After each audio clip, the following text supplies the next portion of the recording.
Oh, Ustadz Punten, saya mau nanya mengenai sholat qodho. Saya itu agak bingung sebenarnya. Misalkan saya ketinggalan, kita anggap itu 2 subuh. Hari ketiga saya sholat, apakah bisa dikerjain dua-duanya dalam satu waktu? Itu pertama. Yang kedua, ketika kita beranggapan sholat subuh ketinggalan. Nah itu kita mendingan, misalnya saya bangun jam 8. Saya lebih baik sholat besoknya atau saya sholat subuh jam 8? Baik. Ya, itu aja. Terima kasih. Kasus kedua itu terjadi bahkan di lingkungan Nabi. Gitu. Dan kesiangan Nabi. Ya, tapi hikmahnya kata para ulama, mudah bagi Allah menjadikan Nabi tepat pada waktunya bangun dan sholat. Tapi ditetapkan, diizinkan oleh Allah siang itu bangun untuk menjadi petunjuk bagi umatnya yang kesiangan bangunnya. Suatu ketika Nabi sedang dalam perjalanan lalu istirahat. Istirahat menjelang subuh. Ya, biasa rutin tahajud, biasa diperintahkan kepada Bilal bin Rabah radhiyallahu taala anhu. Bilal, kamu jaga. Kata Bilal, ya Rasulullah, saya ikut tidur aja. Nanti saya bangun pas subuh azan. Kamu jaga, kamu lelah. Enggak ya Rasulullah, saya siap katanya. Tidur akhirnya. Begitu bangun terasa sinar matahari sudah kuat. Ya. Nabi bangun kan, celaka kamu Bilal katanya. Bilangnya jaga, tapi ketiduran ya kan. Terlambat semua. Tapi kesannya begini, ini yang menarik. Nabi itu gak marah. Cuma mengingatkan. Tempatkan setiap hal itu sesuai dengan porsinya. Jangan memaksakan pada sesuatu yang mungkin kita tidak bisa menanggungnya. Kalau mau melakukan sesuatu, tauhidkan dulu pada Allah supaya Allah jaga kita. Kayak kita katakan insya Allah. Itu spirit surat Al-Kahf. Singkatnya apa? Nabi langsung katakan wudhu semua. Wudhu. Dan Bilal seperti biasa. Ya, adzan, iqamat, selesai semuanya. Yang paling menarik apa? Sholat sunnah dulu. Lalu dilakukan sholat subuh pada saat itu. Berjamaah. Itu adalah jawaban terbaik yang memberikan cara. Komentar ulama hadis ketika melihat hadis itu. Ini sebetulnya hikmah yang Allah berikan kepada umat Nabi Muhammad ketika mereka kesiangan dalam bangun tidurnya sehingga terlewatlah subuh tidak pada waktunya. Muncullah hadis Nabi, orang yang tertidur itu maka sholatnya pada saat bangunnya. Jelas. Pertanyaan yang kedua tadi. Jadi kalau ada orang kemudian harusnya subuh itu 4.45 bangun, dia baru bangun 5.44. Udah lewat waktu kan? Maka dia bangun nih, dia sadar. Maka lakukan sholat itu saat bangunnya. Itulah waktu untuk dia menunaikannya. Jadi 5.44 diambil wudhu, dia sholat. Tapi bukan maksud untuk menyengaja mengakhirkan sholatnya. Karena memang terlelap, habis.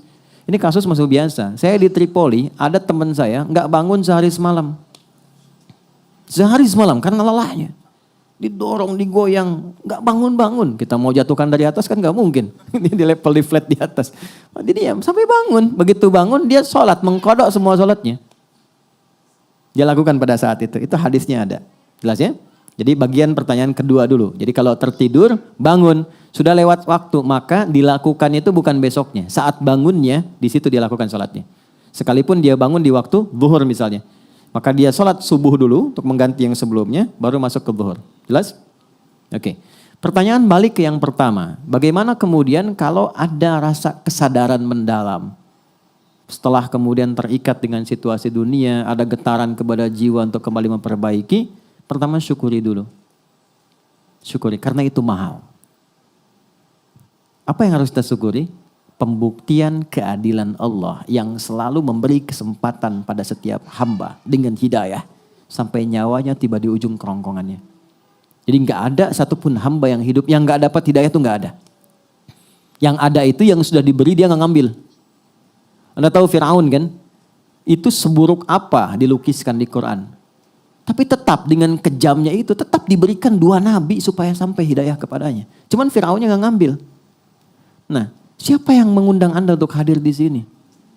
Anda bisa punya pilihan, Anda punya pekerjaan yang lain, aktivitas.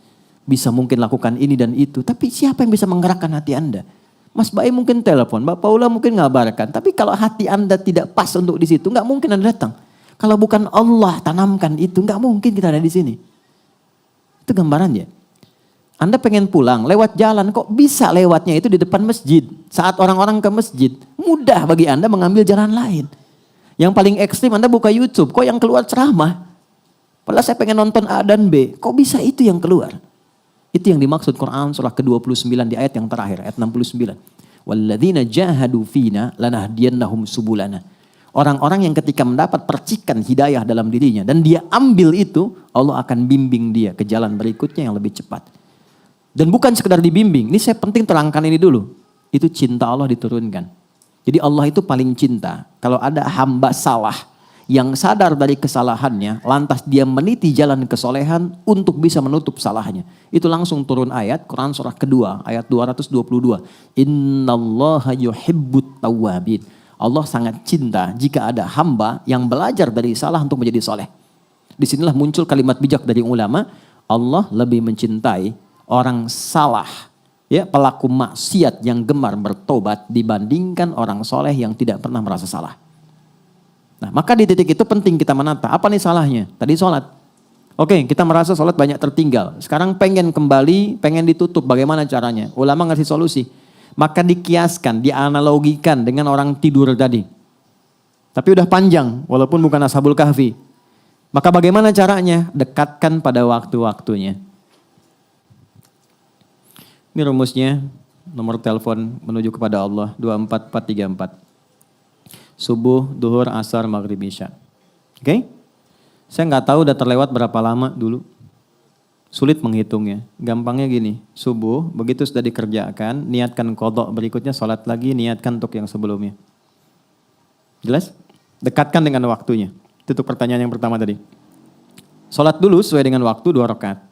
Setelah itu bangkit sholat lagi 2 rakaat untuk nutup yang sebelumnya. Dah. Zuhur 4 rakaat, sholat. Setelah itu dekatkan untuk nutup yang sebelumnya. Jelas? Baik. Kapan ini dikerjakan? Sederhananya yang gampang. Kalau kita sedang dalam suasana jamaah, supaya tidak menarik perhatian dan salah persepsi, salah duga, dan timbul hal yang baru yang tidak seharusnya muncul, 2 caranya. 1, ketika adzan berkumandang kan ada space sholat sunnah kan? Kerjakan sholat sunnahnya, yang pertamanya kerjakan, kemudian di situ kita bisa niatkan untuk menutup yang sebelumnya, baru ikut jamaah. Atau ikut jamaah di sini, ketika pulang dari rumah sholat lagi untuk tutup yang sebelumnya. Dan orang rumah, kalau ada salah satu di rumah yang mengerjakan itu, dan dia memang menjelaskan untuk menutup yang lama, banggalah. Jangan eksplorasi kekurangannya, tapi berbahagialah karena Allah sedang merubah jalan hidup di keluarga itu menjadi lebih baik. Ya, jadi ketika Allah sudah kirimkan dia untuk menutup yang lalu, Anda tidak ditugaskan untuk mengoreknya kembali. Jangan gali, jangan sudutkan, tapi motivasikan. Alhamdulillah Pak, kalau perlu jamaah aja, Bapak depan aku di belakang, supaya sholatnya bernilai misalnya. Nggak apa-apa. Jelas? Oh kamu ketinggalan juga? Enggak, buat support kamu aja. Itu biasa dunia. Duhur begitu, ya, asar begitu. Maghrib begitu konsepnya. Dikerjakan dulu yang sekarang waktunya, setelah itu niatkan, sholat lagi, niatkan untuk menutup yang sebelumnya. Yang Allah lihat bukan berapa jumlah untuk menutup yang lainnya, tapi yang Allah lihat kesungguhan kita untuk berubah. Itu kata para ulama. Ya, ada imam berpendapat bahwa ya kalau sudah lupa berapa, itu kita nggak perlu mengkodok kembali. Cukup perbanyak amal soleh yang beriringan dengan itu. Misalnya sholat sunnahnya, kalau di harta tambah sedekahnya, malam tahajudnya. Itu pendapat saja. Tapi Imam Syafi'i dan beberapa yang lain untuk memudahkan silahkan niatkan qadha. Karena prinsip jawabannya itu sama, menunjukkan kesungguhan untuk berubah. Itu poinnya. Jelas ya?